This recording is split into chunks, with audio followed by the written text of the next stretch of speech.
Welcome again to the next episode of Opening Doors with Annette. I once again get the proud honor of introducing my next guest, Lomas Brown. Welcome to the podcast. Okay, thank you, Annette.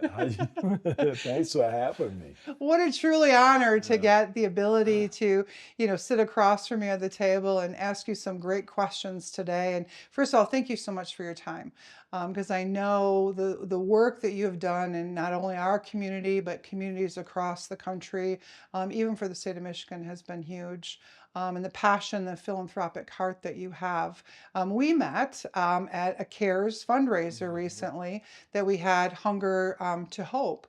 So tell us a little bit about how you first heard about CARES.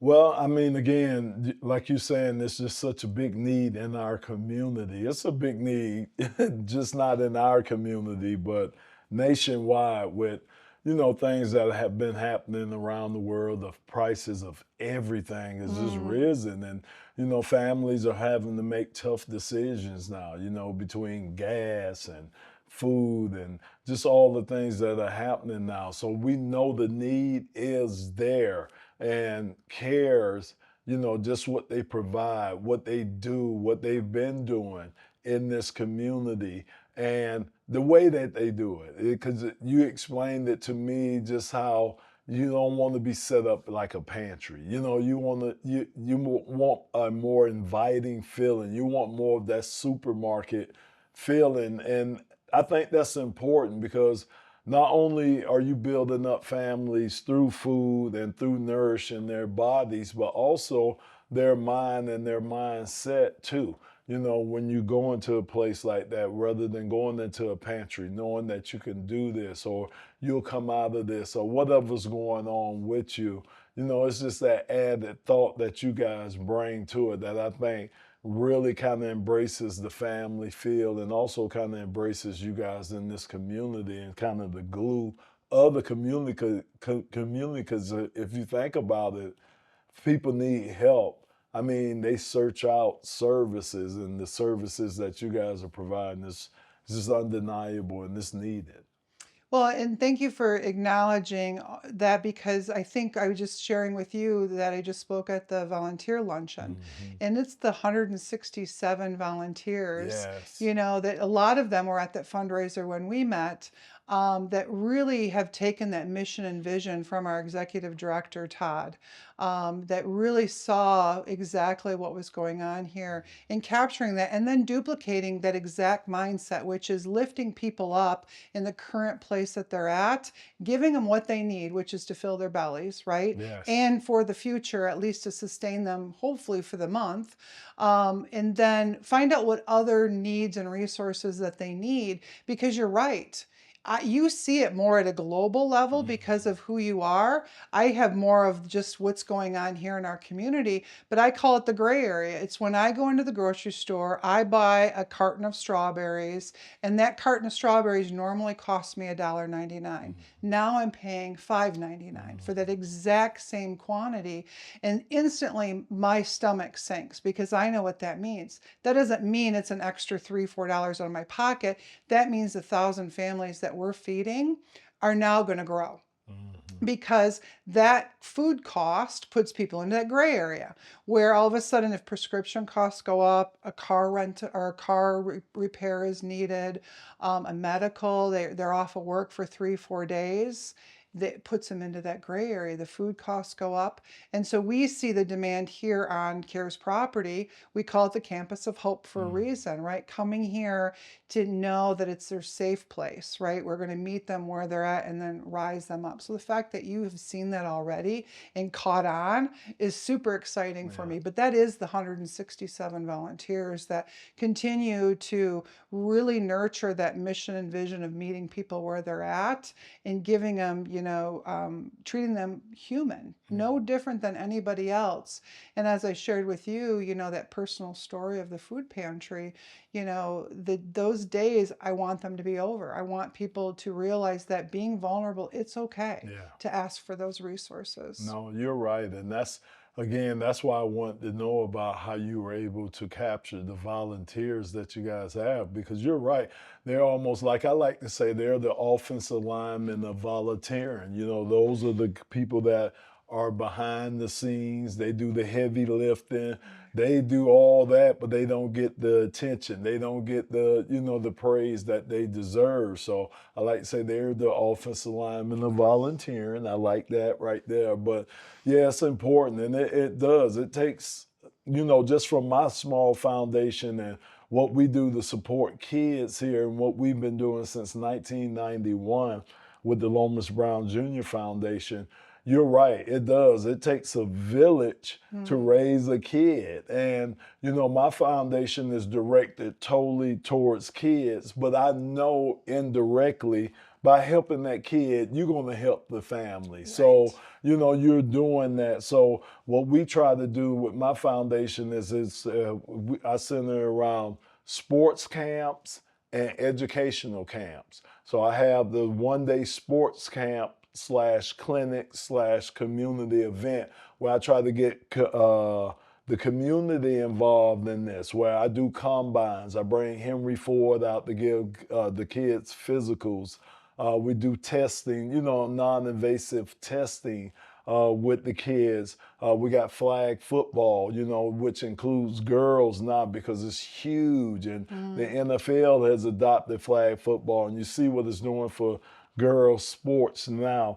We bring all that together 1 day. And the reason why I like doing those 1 day camps like that, community events, and we also bring vendors from that community together, is because I want to show those kids in that community that you can be a positive. And here's a positive way of impacting your community by putting on camps, doing different things like that, because we know the majority of those kids are going right back in that same neighborhood. So mhm. with that, and then of course my LEAP camp, which stands for Learn, Earn, and Play, is my educational camp. Now that camp, I got a minimal of 60 contact hours with the kids. So I'm with the kids a lot longer. Sometimes I'm with the kids 5, 6 weeks. But that's the educational based camp, and it's drones is our biggest thing. But Wow. we do 3D printing and imaging. We do media broadcasting boot camp. We do empowerment. We do a lot of things. And with that camp, what I'm hoping to do is expose the kids to as many industries, technologies, expose that to them, because they're like sponges. Because I'm really working with I'm working with K through 8 kids. Wow. So those are the kids, that's my sweet spot. I could go all the Right. way up, but my sweet spot is the little kids. And you get them young, they're like sponges. They're going to absorb everything. So those are the things that my foundation is doing, just to try to impact in another way, just like you guys are impacting families from a nutritional standpoint and from an empowerment standpoint too. Well, and always remember, I really believe that, 501(c)s, there's this overlap that needs to happen. Hmm. And really kind of coming from a place of, you're probably dealing with kids that have vulnerabilities, Yeah. right? If it's inner city or even in our community and they're attending your camps, your educational camps as well. And you see that need where food is an issue, right? You now have a resource to be able to say to the parents, please go onto campus and experience what I've experienced there.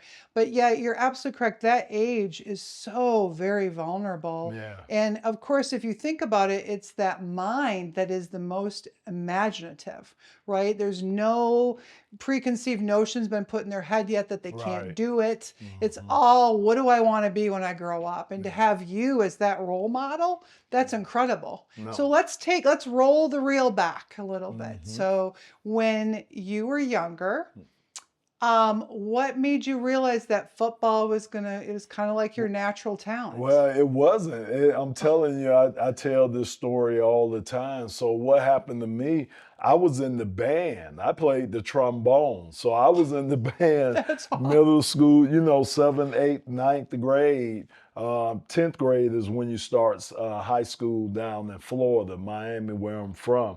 But I was in the band. So, what happened was the first day of high school, I went in and signed up for my classes. I'm walking out the auditorium and somebody was like, hey, So I turned around and I didn't know it, but he was the principal of the school. So he called me over to him. So he was like, "Did you sign up for varsity sports?" And I was like, "No."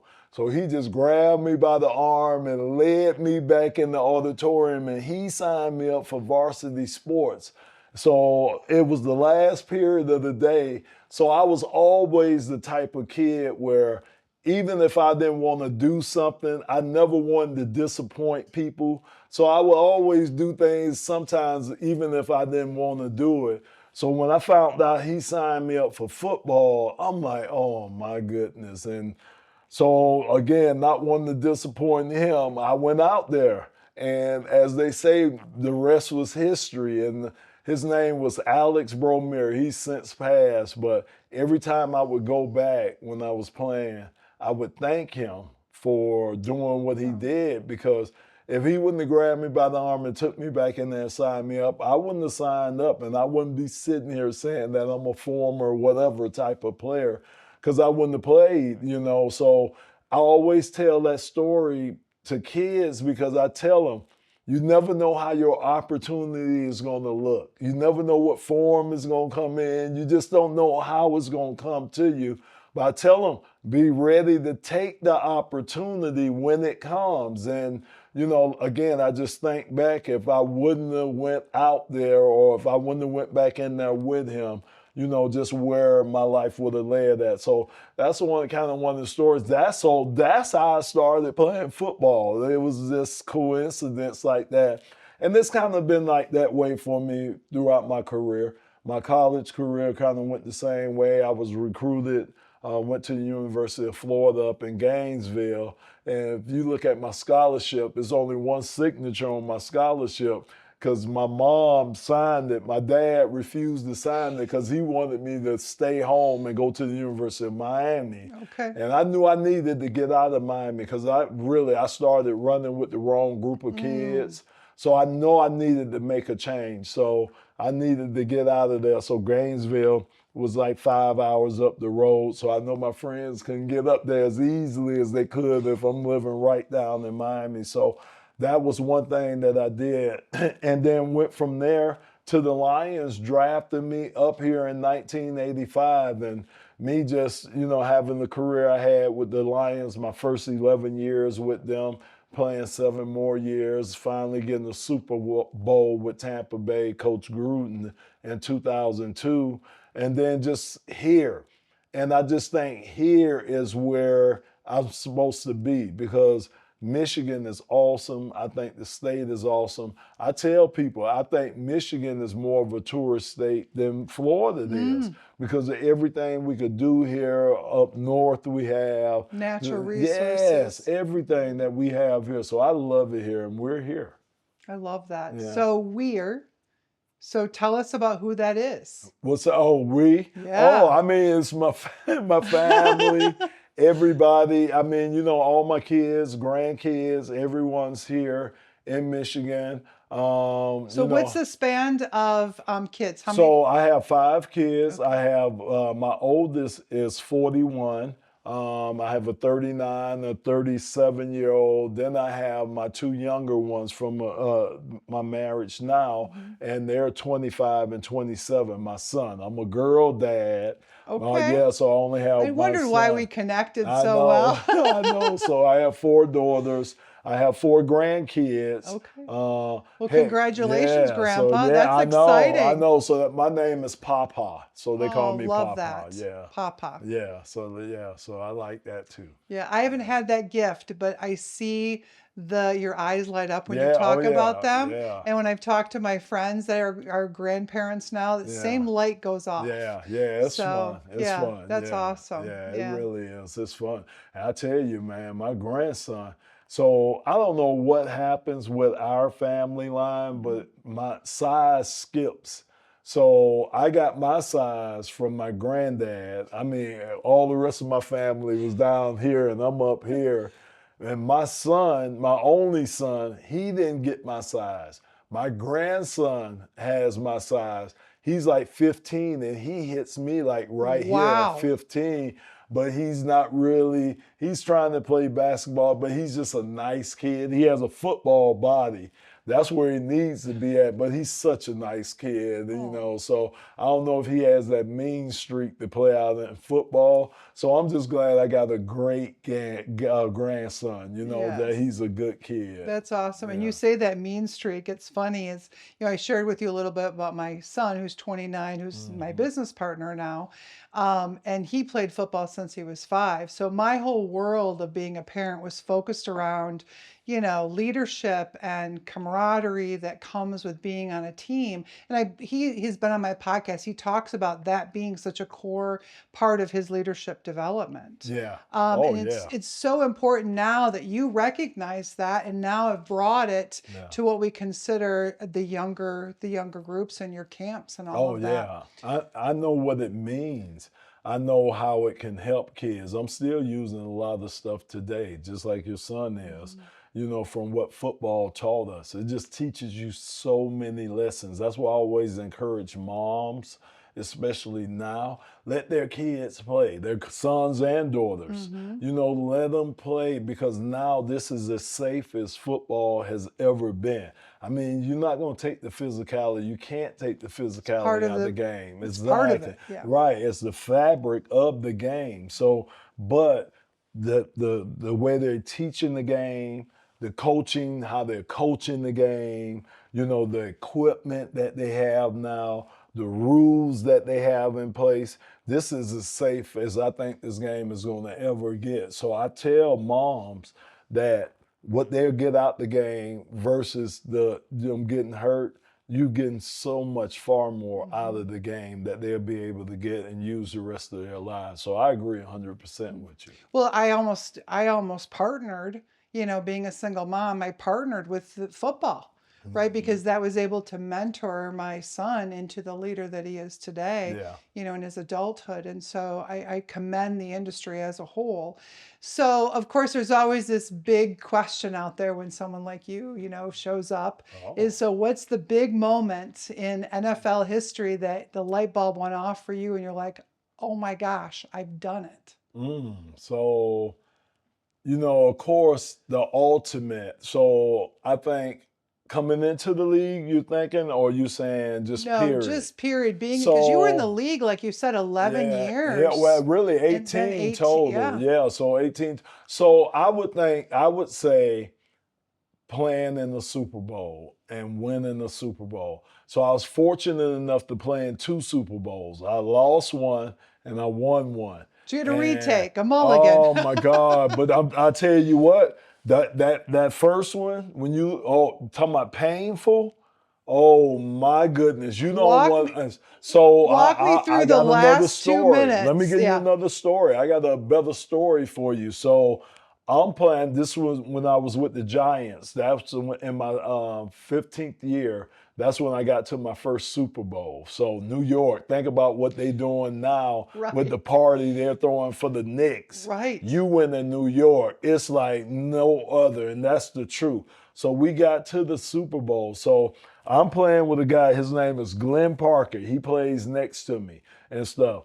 Glenn played on the Buffalo Bills team that lost 4 Super Bowls in a row.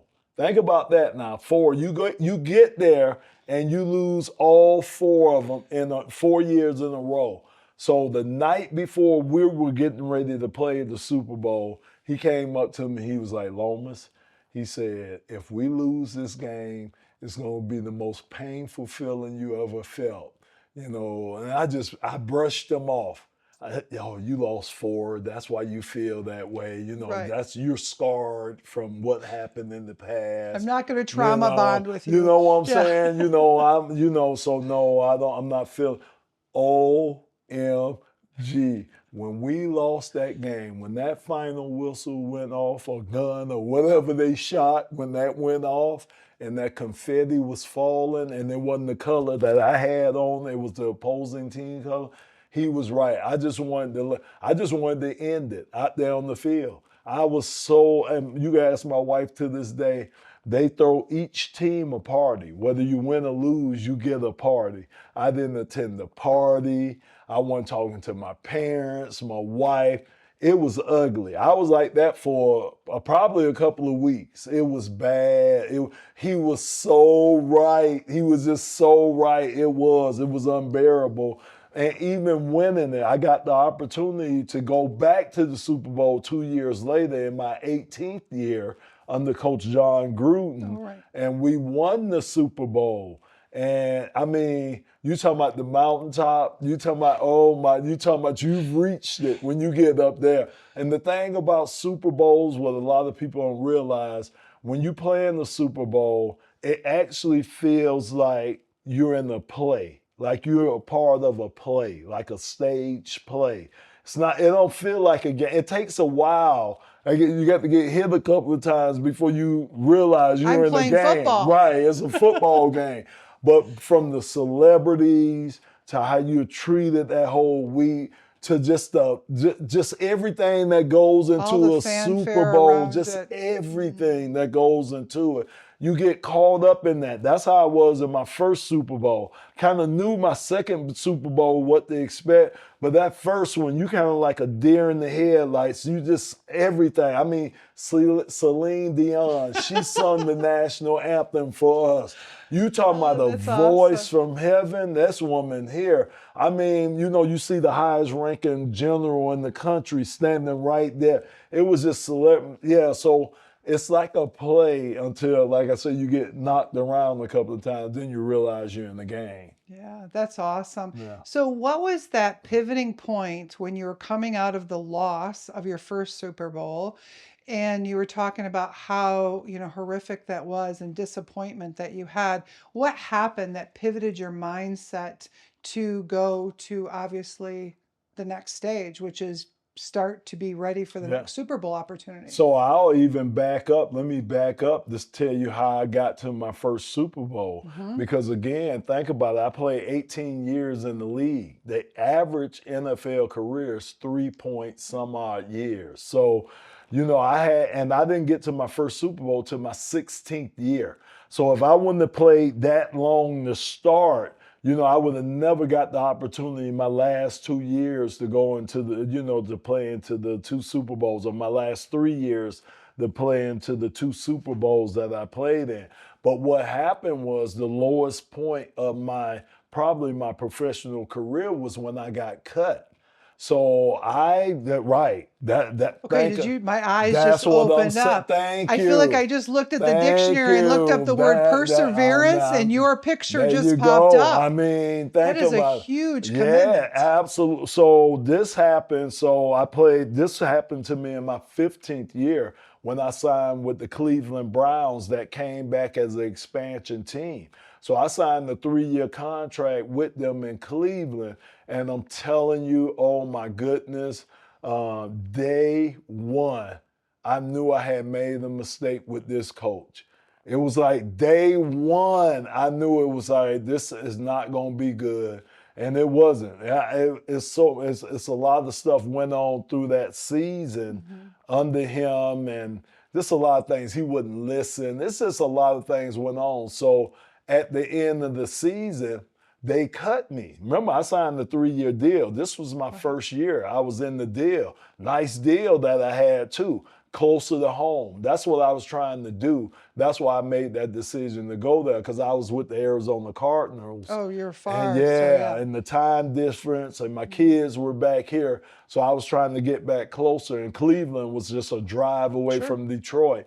So that was kind of perfect. But football wise, it wasn't good for me. So they ended up cutting me my first year, after the first year. And I had a heads up because a reporter came to me and Someone she leaked it. told me, she said, Lomas, they don't know what they're going to do with you. I'm hearing that they're going to cut you. This was like 2 weeks before it happened. So when they called, I was prepared for it. So from what I heard, I was too much of a locker room lawyer for the team. Because I am in my 15th year. If a You're young guy come to experienced. me, thank you. Young guy come, I'm gonna tell them the truth. Right. And what we were doing at that time You with were that proud of team, it. no, it wasn't It right. wasn't leadership. I'm telling these guys, this is in the NFL. We just in a bad situation.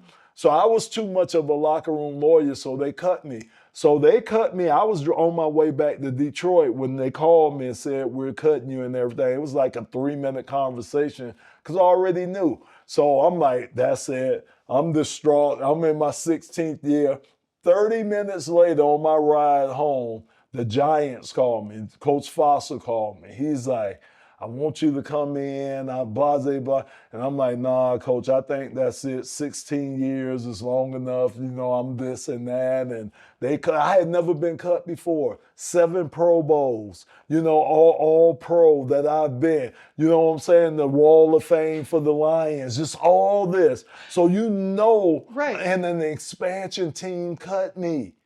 That's like one of the lowest, you know what I'm saying? When this team that just won 2 games, they cut you. So I was at my all-time low, but he was able to talk me into he said, just come visit. That's all I want you to do at the end. I said, okay, coach, I'll come out and What visit. leadership to think about that coach knew where you were at Yeah. and just had to get you one baby step over Yeah. the disappointment that you were experiencing, which is you're not committing to me, no expectation. Right. Just come and see me. Right. And you that was knew enough. because you're a Yeah. people pleaser, because Yeah. you said that, Yeah, right? you're right. Right? You're You're like, you right. know what? Yeah. I owe this guy Yeah. at least a visit. Yeah, and And that so was you it. went. Oh, and the Big Apple, it's nothing like it. I'm telling you, it can consume you.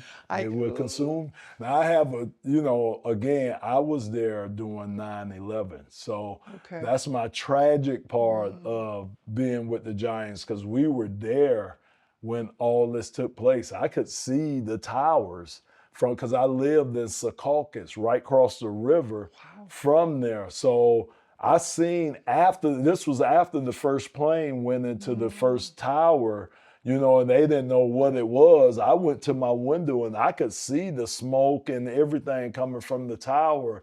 And then I went into my restroom. By the time I came out, the second plane had hit. So I stood there at my window the rest of the time until they collapsed. And once it collapsed, you couldn't see anything. I mean, the whole city line was skyline was gone. gone. Gone because of the dust and the debris. It was gone. You couldn't see the communication. What was scary was my wife now. They couldn't call. Remember, nobody where are knew you what was at? going on. Right. Exactly right. They just want to know you're lines, okay. yes, the phone lines were down. This happening in New York. Oh my God, my husband plays in New York. And come Panic. to find out, we played the Denver Broncos on Monday Night TV that Monday night. So when we left Denver, it was probably when we landed at Newark, it was 6 o'clock in the morning. So they said that we were out there at the terminal when the hijackers were there at that time. But what Way they do, too close. yeah, we don't go inside. They have Right. the buses outside on the terminal, so we didn't have to go in there. But that whole thing, just the whole thing, and the one thing I remember about that whole thing was that if you met anybody, they were affected by that event. I don't care who you met in New York.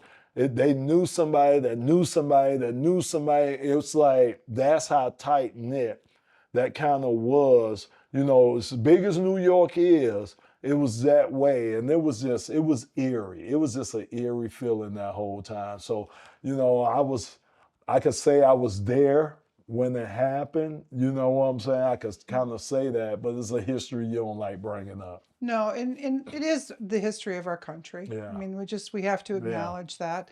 And I think when I look at those types of events that happen, is the community, the culture of community really became defined. Yeah. Right? Where people that did not know people that were affected, but yet still rose to the occasion to make a difference, to somehow not fix it, but to somehow feed whatever emotion was going on, if it was financially, if it was mental health, if it was just knowing that someone cared about them, right? Yep. I think that's the best blessing that came out of it. And sometimes I think that even in today's society, we need to really kind of go back to our history. I agree. Like, what did we take out of and learn from that experience?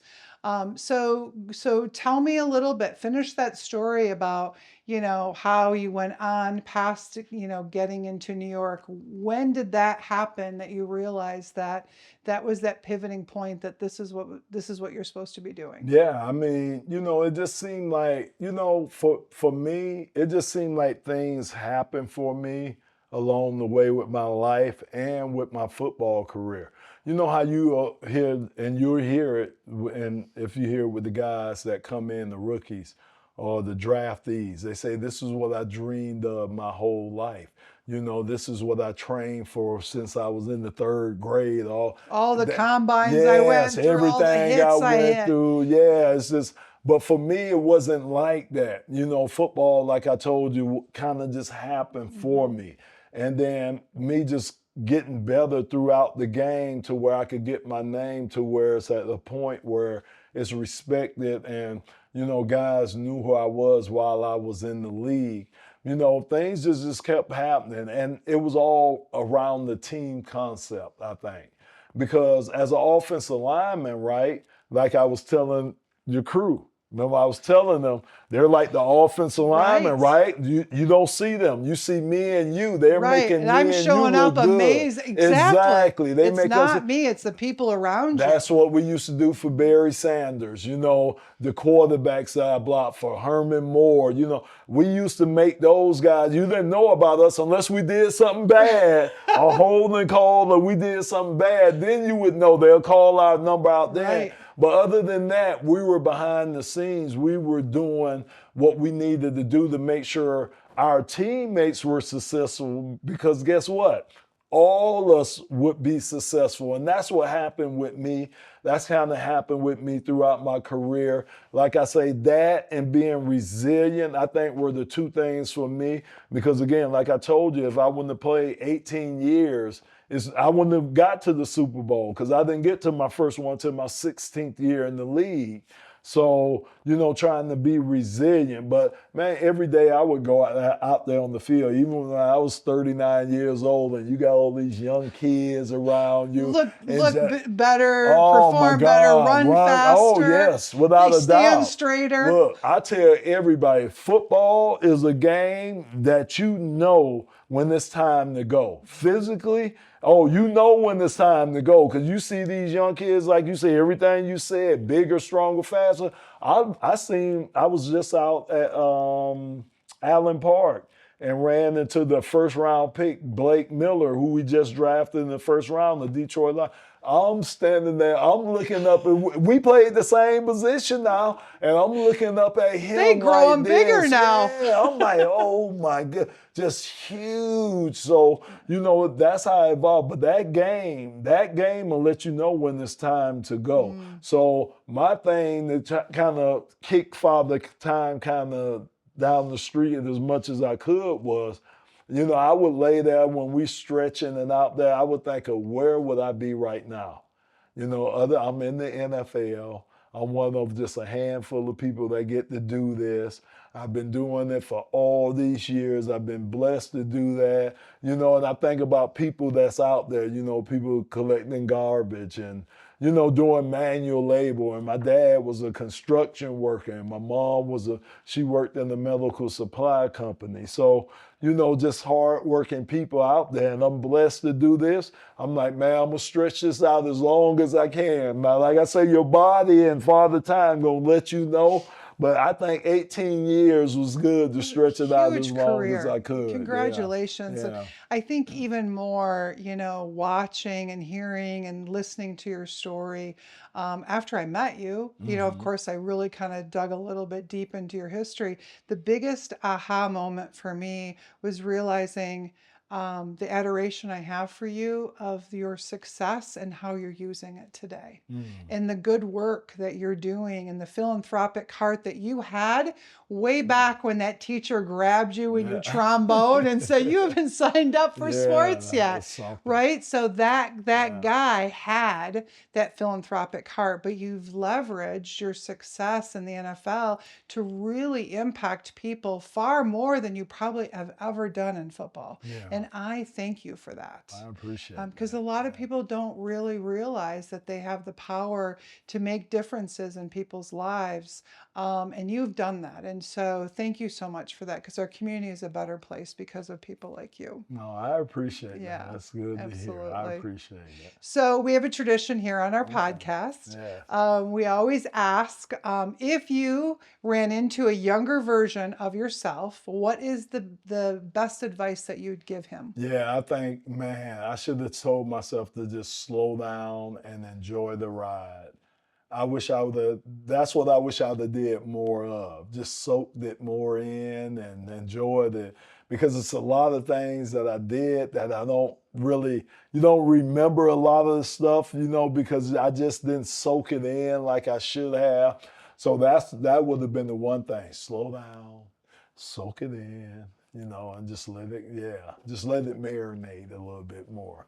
Yeah, so yeah, that would have been the one thing. And when you're young, you just moving, you going, you're 1,000 miles an hour. You got energy for days. You just Days. everywhere. Yeah, so that's what I wish I would have did more of. Well, once again, thank you for being on the podcast. Thank you for what you're doing here at CARES, the Campus of Hope, and everything else that you are doing within our community, the state, and then national. I appreciate it. Yes.